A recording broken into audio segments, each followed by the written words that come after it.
Hello guys, एक बार फिर से स्वागत है आपका मेरी इस नई वीडियो में। आज की वीडियो में हम बात करेंगे कि आप अपनी हर महीने ईएमआई को कैसे मैनेज कर पाएंगे। कि आप जानते ही हैं कि हर महीने ईएमआई मैनेज करना कितना मुश्किल होता है। तो ये आपके अकेले का नहीं है, ये बहुत सारे लोगों की प्रॉब्लम है। तो आज की वीडियो में मैं आपको कुछ ऐसे टिप्स बताऊंगा जिससे आप हर महीने अपना स्ट्रेस फ्री ईएमआई का पेमेंट कर पाएंगे। तो दोस्तों, एक चीज़ आपने नोटिस की होगी कि जितनी भी बैंक या एनबीएफसी कंपनीज होती हैं, ये जब आपकी ईएमआई का डेट रहती हैं, वो ज़्यादातर आपने नोटिस किया होगा कि ये 2 तारीख या 5 तारीख होती है। तो ये 2 तारीख 5 तारीख ऐसा क्यों? तो इसके पीछे का रीज़न ये है, या जो कंपनियां होती हैं, प्राइवेट कंपनियां, ये पेमेंट जो करती हैं, इनका जो है सैलरी का डेट होता है वो है 7 तारीख। अब देखो, यहीं पे इनका गेम है। देखो, पहली चीज़ की ये 2 तारीख की ईएमआई रखेंगे ताकि आप जानबूझ के लेट करें। आपकी सैलरी का डेट 7-8 तारीख को है और आप जो है लेट करेंगे, और जैसे ही लेट करेंगे, जैसे ही आपने पेमेंट लेट किया, इनको मौका मिल गया। अब यहाँ पे लगेगा लेट फीस चार्जेस, इंटरेस्ट, ये सारी चीज़ें यहाँ पे लगना चालू हो जाएंगी, जिससे बैंक का या एनबीएफसी कंपनी का बेनिफिट होता है, या आपने जहाँ से प्रोडक्ट खरीदा है उस कंपनी का बेनिफिट होता है। अगर आपने कोई ईएमआई पे प्रोडक्ट खरीदा है तो आपने ये ज़रूर नोटिस किया होगा कि उसकी ईएमआई जो आती है वो 2 तारीख 5 तारीख ऐसे रहती है, आपकी सैलरी डेट के आसपास की नहीं रहती। तो ये चीज़ का ज़रूर ध्यान देना। तो इसके बेस पे हम अपना पहला स्टेप जो मैं आपको बता रहा हूँ कि आप सबसे पहले इमरजेंसी फंड बनाओ।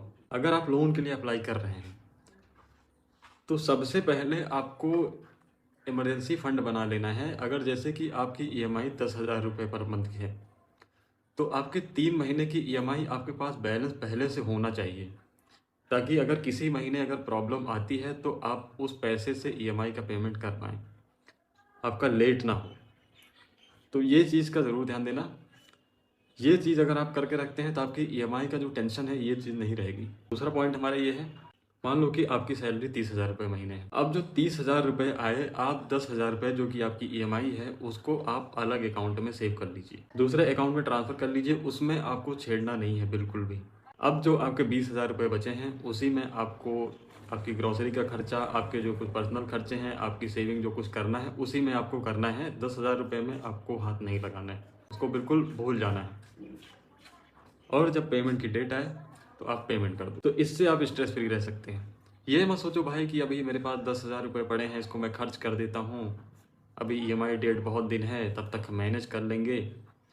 तो ये नहीं हो पाता है, ज़्यादातर ये मैंने नोटिस किया है। अब हमारा अगला पॉइंट ये है, बहुत सारे लोग क्या करते हैं कि अगर ईएमआई आपकी डिफ़ॉल्ट होने वाली है या डिफ़ॉल्ट हो गई है, तो हम क्या करते हैं कि स्ट्रेस में आकर के दूसरा लोन ले लेते हैं। दूसरा लोन लेंगे तो आप और भी बुरी तरीके से फंस जाएंगे, क्योंकि अब आपके पास 2 ईएमआई का प्रेशर आ गया। जो आपका करंटली लोन चल रहा है उसका, और आपने जो नया लोन ले लिया है उसका, दोनों ईएमआई पेमेंट करना हो गया। और अगर पता चल गया कि अगर एक ईएमआई 2 तारीख को है, दूसरी ईएमआई 5 तारीख को है, या क्या पता कि दोनों ईएमआई साथ में ही पड़ जाए, तब आपके लिए और प्रॉब्लम क्रिएट हो जाएगी। तब अगर जो लेट होगा तो वो दोनों में लेट फीस और ये इंटरेस्ट चार्जेस जो कुछ लगेंगे, ये अलग से लगेंगे।